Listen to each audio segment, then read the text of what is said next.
Hello guys, welcome back to my channel. நம்ம எல்லாருமே வந்து பார்த்தா பொதுவாக 5Gக்காக ரொம்பவே வந்து பார்த்தா வெயிட் பண்ணிட்டு இருந்தோம்.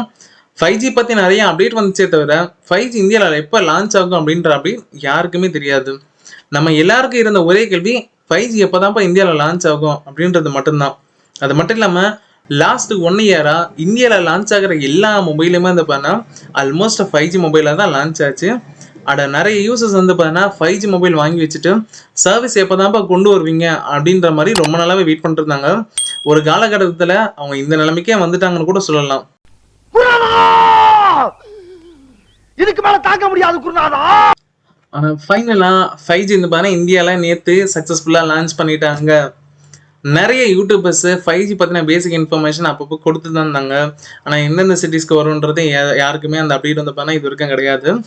பட் ஆனால் இந்த வீடியோவில் அது எந்தெந்த சிட்டிஸ்க்கு இப்போ அந்த சர்வீஸ் கொண்டு வராங்க, அதோட ஸ்பீடு எப்படி இருக்கும், நம்ம மொபைலுக்கு அது செட் ஆகுமா இல்லையா, அது எப்படி நம்ம தெரிஞ்சுக்கிறது, சார்ஜஸ்லாம் எப்படி இருக்கும், சிம் கார்டெலாம் நம்ம மாற்ற வேண்டிய சுச்சுவேஷன் இருக்குமா இல்லையா, இது எல்லாமே இந்த வீடியோவில் கிளியராக பார்த்து நீங்கள் தெரிஞ்சுக்கலாம். இந்த வீடியோக்கு ஒரு லைக் கொடுத்துருங்க, மறக்காமல் உங்கள் ஃப்ரெண்ட்ஸ் எல்லாருக்குமே ஷேர் பண்ணுங்கள். நம்ம சேனலை சப்ஸ்கிரைப் பண்ணிட்டு பாருங்க நண்பா. ஸோ அந்த பெல் பட்டன் நீங்கள் ப்ரெஸ் பண்ணிட்டீங்க அப்படின்னா நம்ம போடக்கூடிய ஒவ்வொரு வீடியோ வந்து பண்ணால் உங்களுக்கு உடனடி நோட்டிஃபிகேஷனாக வரும். ஸோ இப்போ வாங்க வீடியோக்குள்ளே போய் தெரிஞ்சுக்கலாம்.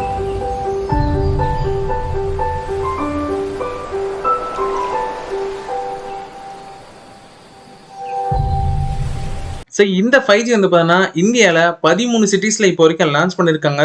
முக்கியமாக சென்னையில் இந்த சர்வீஸ் வந்து பார்த்தீங்கன்னா கொண்டு வந்துட்டாங்க. சென்னையை தவிரன்னு வந்து பார்த்தீங்கன்னா அகமதாபாத், பெங்களூர், சண்டிகர், டெல்லி, காந்தி நகர், குருகிராம், ஹைதராபாத், ஜாம்நகர், கொல்கத்தா, லக்னோ, மும்பை அண்டு பூனே வரைக்கும் டோட்டலாக 13 சிட்டிஸில் இந்த சர்வீஸ் வந்து பார்த்தீங்கன்னா இப்போதைக்கு கொண்டு வந்திருக்காங்க. இந்தியாவில் பார்த்தீங்கன்னா ஜியோ, வோடஃபோன், ஏர்டெல் மட்டும்தான் இப்போதைக்கு இந்த 5G சர்வீஸை ஸ்டார்ட் பண்ணியிருக்காங்க. பிஎஸ்என்எல் இன்னும் அது 5G சர்வீஸ் ஸ்டார்ட் பண்ணல.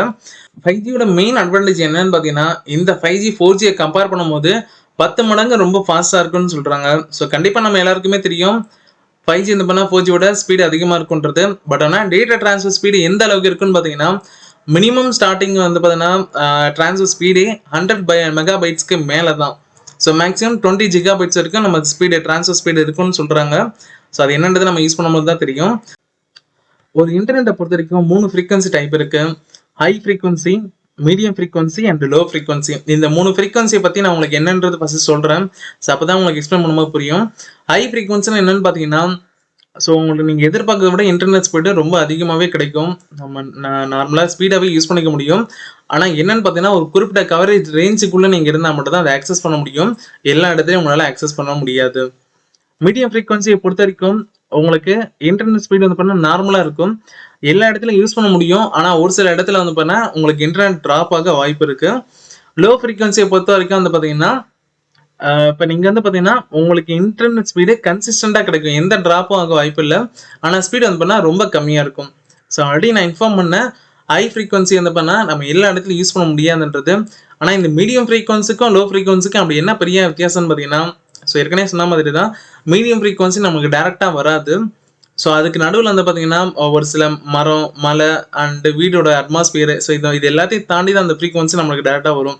ஸோ அந்த மாதிரி டைமில் ஒரு நம்மளுக்கு அந்த ஃப்ரீக்வன்சியோட ட்ராப் ஆக வாய்ப்பு இருக்குது. ஸோ இந்த மாதிரி ப்ராப்ளம் நம்ம ஃபேஸ் பண்ண வேண்டியிருக்கும். அதுக்குன்னு அந்த சர்வீஸ் ப்ரொவைடர் செப்பரேட்டாக அந்தந்த ஏரியாவுக்கு தனித்தனியாக ஒரு போனே டவர் வந்து பண்ணால் செட் பண்ண வேண்டியிருக்கும். அப்படி இருந்தால் மட்டும்தான் நம்மளுக்கு அந்த இன்டர்நெட்டோட கன்சிஸ்டன்ட்டி இருக்கும். ஆனால் லோ ஃப்ரீக்வன்சியை பொறுத்த வரைக்கும் அது டேரெக்டாக சேட்டலைட்லேருந்து நம்மளுக்கு ரெஸ்பான்ஸ் வரதுனால இன்டர்நெட்டு கன்சிஸ்டண்ட்டாக நம்மளுக்கு வந்து பண்ணால் வரும். அந்த இன்டர்நெட் ட்ராப் அப்படின்ற பிரச்சனைலாம் நம்ம ஃபேஸ் பண்ணாமல் இருக்காது. ஆனால் அதோட ஸ்பீட் லிமிட் வந்து பார்த்தீங்கன்னா கொஞ்சம் ரொம்ப லோவாக இருக்கும். ஸோ இது மட்டும் தான் 3த்துக்குமே உள்ள வித்தியாசம். ஸோ இந்த வெஸ்டர்ன் சைட்லலாம் பார்த்தீங்கன்னா மீடியமான வேவ் ஃப்ரீக்வன்சி தான் யூஸ் பண்ணுறாங்க. அதோட நேம் வந்து பார்த்தீங்கன்னா வேவ் 5G பேண்டுன்னு சொல்லுவாங்க. இந்தியாவில் இப்போ லான்ச் ஆக போகிற 5G வந்து பண்ணால் லோ ஃப்ரீக்வன்சியோட அமைப்பில் தான் வந்து பண்ணால் இப்போ லான்ச் பண்ணுறாங்க. அதோட நேம் வந்து பண்ணால் sub 6 GHz 5G அப்படின்ற மாதிரி சொல்லுவாங்க. ஸோ ஒவ்வொரு சர்வீஸ் ப்ரொவைடரும் ஒரு குறிப்பிட்ட ஃப்ரீக்வன்சி பேண்ட் வந்து பண்ணால் யூஸ் பண்ணிட்டு இருக்காங்க. இப்போ ஜியோ நீங்கள் எடுத்துக்கிட்டீங்க அப்படின்னா ஸோ ஜியோவில் 5 ஃப்ரீக்வன்சி பேண்ட் வந்து பண்ணால் யூஸ் பண்ணுறாங்க. 700 MHz, 800 MHz, 1800, 3300 MHz, 26 GHz. So மொத்தம் 5 ஃப்ரீக்வன்சி பேண்ட் அவங்க யூஸ் பண்ணிட்டு இருக்காங்க. ஏர்டெல்ல பொறுத்த வரைக்கும் இவங்களுமே 5 ஃப்ரீக்வன்சி பேண்ட் வச்சிருக்காங்க. 900 megahertz, 1800 megahertz, 2100, 3300 megahertz, 26 gigahertz. So இவங்களும் 5 ஃப்ரீக்வன்சி பேண்ட் யூஸ் பண்ணிட்டு இருக்காங்க. வோடஃபோனை பொறுத்த வரைக்கும் அவங்க ரெண்டு ஃப்ரீக்வன்சி தான் யூஸ் பண்ணிட்டு இருக்காங்க. 3300 மெகாஹெர்ட்ஸ் அண்ட் 26 ஜிகாஹெர்ட்ஸ். ஸோ இந்த ரெண்டு ஃப்ரீக்வன்சி பேண்ட் தான் யூஸ் பண்ணிட்டு இருக்காங்க. ஸோ என்னடா மெகாஹெர்ட்ஸ் ஃப்ரீக்வன்சி பேண்டுன்னு சொல்றான், உண்மையே புரியலன்னு பாக்குறீங்களா? ஓவராலா என்னென்ன ஃப்ரீக்வன்சி அண்ட் பேண்ட் இருக்கு, அதோட ரேஞ்ச் என்ன அப்படின்றத நான் ஃபர்ஸ்ட் உங்களுக்கு பிஃபோரா இன்ஃபார்ம் பண்றேன். நான் இன்ஃபார்ம் பண்ணிட்டு எதனால இந்த பேண்ட் எல்லாமே நான் சொல்றேன் அப்படின்றது உங்களுக்கு அப்பதான் புரியும். ஏன்னா உங்க மொபைல் எல்லாத்துக்குமே இது பண்ண சப்போர்ட் பண்ணுமான்றது அப்பதான் நீங்க தெரிஞ்சுக்க முடியும். ஃபர்ஸ்ட் N71 எடுத்துக்கிட்டீங்கன்னா 600 மெகாஹெர்ட்ஸ் வரைக்கும் சப்போர்ட் பண்ணும். N28 700 megahertz, N5 800 megahertz, N8 900 megahertz, N3 1800 megahertz, N1 2100 megahertz, N40 2300 megahertz, N41 2500 megahertz, N78 எடுத்துக்கிட்டீங்கன்னா 3300 இருந்து 3800 மெகாஹெர்ட்ஸ் வரைக்கும் சப்போர்ட் பண்ணும். N77 எடுத்துக்கிட்டீங்கன்னா 3300 இருந்து 4200 வரைக்கும் சப்போர்ட் பண்ணும். N79 எடுத்தீங்கன்னா 4400 இருந்து 5000 மெகாஹெர்ட்ஸ் வரைக்கும் சப்போர்ட் பண்ணும். N28 எடுத்தீங்கன்னா 26 ஜிகாஹெர்ட்ஸ் வரைக்கும் சப்போர்ட் இருக்கு. ஸோ எதனால இது எல்லாமே சொன்னான்னு பார்த்தீங்கன்னா உங்க ஸ்மார்ட் போனு 5G சப்போர்ட் பண்ணுமா இல்லையன்றது இதை வச்சு தான் நீங்க தெரிஞ்சுக்க முடியும்.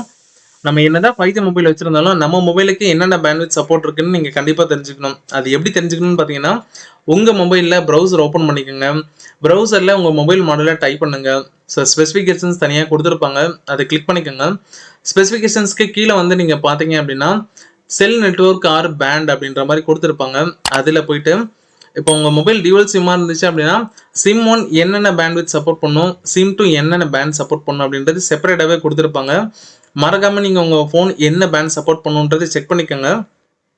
சிம் கார்டை பொறுத்த வரைக்கும் உங்க எல்லாருக்குமே கண்டிப்பா ஒரு கேள்வி இருக்கும், ப்ரோ நான் 3Gல இருந்து 4G மைக்ரேட் ஆகும்போது சிம் கார்டு வந்து பண்ண அப்கிரேட் பண்ண வேண்டியது இப்போ இதுக்காக நான் செப்பரேட்டா போயிட்டு ஷோரூம்ல போய் 4Gக்கு தனியா சிம் வாங்கி நான் போட்டு தான் 4G சர்வீஸ் யூஸ் பண்ற மாதிரி ஆயிடுச்சு. 5Gக்கு இந்த மாதிரி நான் பிரச்சனை ஃபேஸ் பண்ண வேண்டியிருக்குமா அப்படின்னு நீங்க கேட்டீங்கன்னா கிடையாது. நீங்க 4G சிம் கார்டுலயே வந்து பண்ணா 5G சர்வீஸை யூஸ் பண்ணிக்க முடியும். ஆனா மறக்காம உங்க 4G சிம் கார்டுல N8, N28, N1, N78, N28 இந்த ஃப்ரீக்வன்சி பேண்ட் எல்லாமே உங்க 4G சிம் கார்டு சப்போர்ட் பண்ணுமான்றதை ஃபர்ஸ்ட் செக் பண்ணிக்கோங்க. ஸோ அப்படி சப்போர்ட் பண்ணோம் அப்படின்னா கண்டிப்பா உங்களால 4G சிம் கார்டில் 5G சர்வீஸை யூஸ் பண்ண முடியும். பேட்டரி பொறுத்த வரைக்கும் நம்ம எல்லாருக்குமே இன்னொரு டவுட் இருக்கும், 5G நெட்வொர்க்கை யூஸ் பண்ணுறதுனால பேட்டரி கன்சப்ஷன் அதிகமாக இருக்குமான்றது. கண்டிப்பாக அதிகமாக இருக்கும். நார்மலாக நம்ம இன்டர்நெட் யூஸ் பண்ணுறதுனாலே பேட்டரி கன்சப்ஷன் எடுக்க ஆரம்பிச்சிடும். ஆனால் 5G போன்ற ஹை ஸ்பீட் டேட்டா யூஸ் பண்ணும்போது பேட்டரி கன்சப்ஷன் வந்து பார்த்தா அதிகமாக தான் எடுக்கும். ஸோ இதை ரெடியூஸ் பண்ணுறதுக்காக ஜியோ சைடில் புதுசாக என்ன பண்ண போகிறாங்கன்னு பார்த்தீங்கன்னா ஏர் ஃபைபர் ஒய்ஃபை ரவுட்டர் அப்படின்னு ஒன்று லான்ச் பண்ண போகிறாங்க. அது ஒன்ஸ் நம்ம லான்ச் பண்ணிட்டாங்கன்னா இந்த பேட்டரி கன்சப்ஷன் ப்ராப்ளம்லாம் மேஜராக இருக்காது அப்படின்ற மாதிரி சொல்கிறாங்க. அது எந்த அளவுக்கு பாசிபிள்ன்றது நம்ம அது லான்ச் ஆனதுக்கு அப்புறமா தான் நம்மளால தெரிஞ்சுக்க முடியும். ஸோ அதுக்காக நம்ம வெயிட் பண்ணி பார்க்கலாம். சார்ஜஸ் எல்லாம் பொறுத்த வரைக்கும் 5Gக்கு வந்து பார்த்தீங்கன்னா 5G யூஸ் பண்ண போகிறோம், அதோட ரேட் எக்ஸ்பென்சிவாக இருக்குமா அப்படின்ற டவுட்லாம் இருக்கும் உங்களுக்கு. ஆனால் இப்போதைக்கு வந்திருக்க அப்டேட் என்னன்னா 4G கம்பேர் பண்ணும்போது 5G சேம் ரேட்ல இருக்கும், இல்லை அதை விட கம்மியாக இருக்கும் அப்படின்ற அப்டேட் தான் வந்திருக்கு. ஸோ அதோட எக்ஸ்பென்ஸ் அதிகமாகலாம் இருக்காது. எல்லா சர்வீஸ் ப்ரொவைடருமே வந்து பார்த்தீங்கன்னா ஸோ இனிஷியலாக இந்த மாதிரி ஒரு அப்கிரேட் கொண்டு வரோம் அப்படின்னும் போது ஸோ டேரெக்டாக வந்து பண்ணால் எக்ஸ்பென்சிவான ரேட்டை எதுவுமே கொடுக்க மாட்டாங்க. ஃபர்ஸ்ட் அவங்களுக்கு அந்த அப்கிரேடான நெட்வொர்க்கை எல்லா கஸ்டமர்ஸுமே யூஸ் பண்ண ஆரம்பிக்கணும் அப்படின்றது மட்டும் தான் ஒரே எய்மாக இருக்கும். ஸோ இனிஷியலாக நிறைய ஆஃபர்ஸ்லாம் கொடுக்க போகிறாங்க அப்படின்ற மாதிரி தான் நம்ம இனிஷியல் லெவல் அப்டேட் வந்து பண்ணால் இருக்குது. ஸோ ஃபியூச்சரில் அதோட ரேட் இன்க்ரீஸ் ஆகுமா அப்படின்றது எல்லாமே ஒரு டவுட் தான். கண்டிப்பாக இன்க்ரீஸ் ஆக வாய்ப்பு இருக்குது.